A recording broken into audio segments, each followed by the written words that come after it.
d'immigration, notamment les documents demandés par l'ambassade. Je crois qu'il peut me concentrer juste sur les étudiants, quoi. Les étudiants. Je vais me baser en fait pour presque tous les pays, en fait. Il faut connaître premièrement qu'il faut les documents académiques. Et l'une des choses que les gens ne savent pas en général, c'est quoi?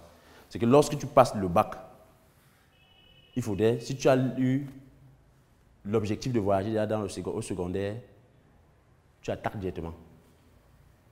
Donc tu commences à constituer tes dossiers pour demande de visa. Je vous dis pourquoi après. Donc il faut les documents académiques, c'est la première chose. Bac, relevé de notes du bac, diplôme du bac. Il faut, si tu es en licence, première année, deuxième année, troisième année, et passeport bien sûr, acte de naissance et CNI. Donc voilà les éléments constitués sur le plan académique.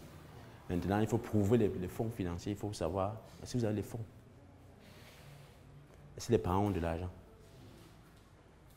Maintenant, c'est fonction du pays, le montant dépend du pays où tu vas aller.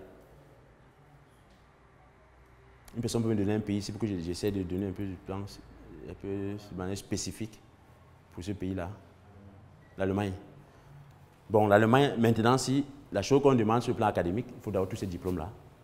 Il faudrait faire les cours de langue allemande.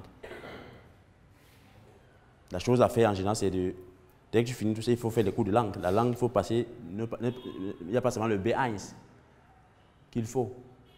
Il faut passer l'examen final qui te donne la capacité et qui te donne la possibilité de parler allemand ici au Cameroun avant de voyager.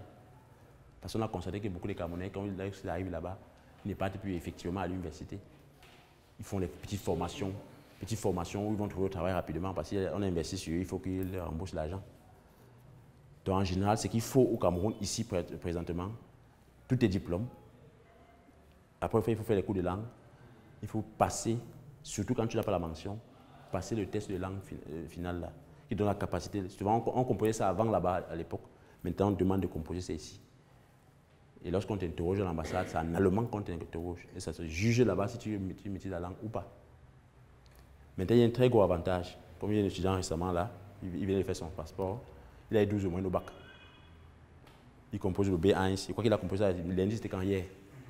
Il a composé ça hier. Je n'ai même pas encore appelé pour savoir exactement comment il a fait. Donc lui, il a eu sa mention au bac.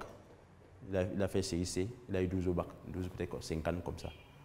Donc l'avantage qu'il a, c'est qu'il n'a pas besoin de finir l'examen, le dernier examen. Il a le cerveau. Il est jeune, il a 18 ans. 12 au bac scientifique. La seule chose qu'on lui demande, c'est le B1.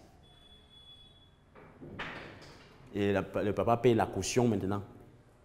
Il y a une banque que l'école va donner. Ou en général l'ambassade donne et l'école aussi. En fait, ils travaillent ensemble et tu crédites ton compte dans cette banque-là. En général, maintenant, c'est 10 650 €. Ça tourne dans ces sommes-là, 10 650 €. Dans lequel tu vas retirer autour de entre 750 à 850 € par mois. Donc voilà un peu pour l'Allemagne. Pour la France, en général, il faut déjà avoir tous tes documents académiques. Il faut justifier aussi tes capacités financières. Donc si tu n'as pas déjà 5 millions, si tu n'as pas déjà 5 millions gardés quelque part, il faut laisser d'abord pour la France. Il faut 5 millions au minimum pour la caution, pour déposer la caution. Il faut 5 millions au minimum. Donc, si tu fais un projet de voyage pour la France, si tu es intelligent, il faut toujours ces 5 millions-là, mais le visa est un peu plus... Les chances sont extrêmement importantes pour avoir 85% à 90% d'avoir le visa. C'est la caution. Pareil pour les États-Unis aussi. Les États-Unis, la même chose, il faut une personne, ce qu'on appelle la prise en charge, une personne qui atteste qu'il a la capacité de te prendre en charge, pas ses revenus, pas son emploi, pas sa maison, les charges qu'il a, et en fonction de tout ça, s'il est capable de te prendre encore en charge aussi, et s'il est capable de t'ajouter dans ses charges, on juge tout ça. Pour les États-Unis, en général, il faut, si c'est pour les études, il faut d'abord, on joue ça avec des frais académiques. On joue ça avec tes frais académiques. Donc, il faudrait notamment voir, si par exemple tes frais académiques c'est 10 000 €, 10 000 $ l'année, en général, on va te demander 3 à 4 fois ce montant-là. Il faut prouver un compte bancaire qui a au moins 30 à 40 000 $. Ce n'est pas les frais académiques qui restent sur, qui a seulement, il y a le logement, il y a la nutrition, au cas de maladie, urgence, tu fais comment? Il faut qu'ils voient ça au travers de la personne là qui a testé qu'il est capable de prendre en charge. Tu vois un peu.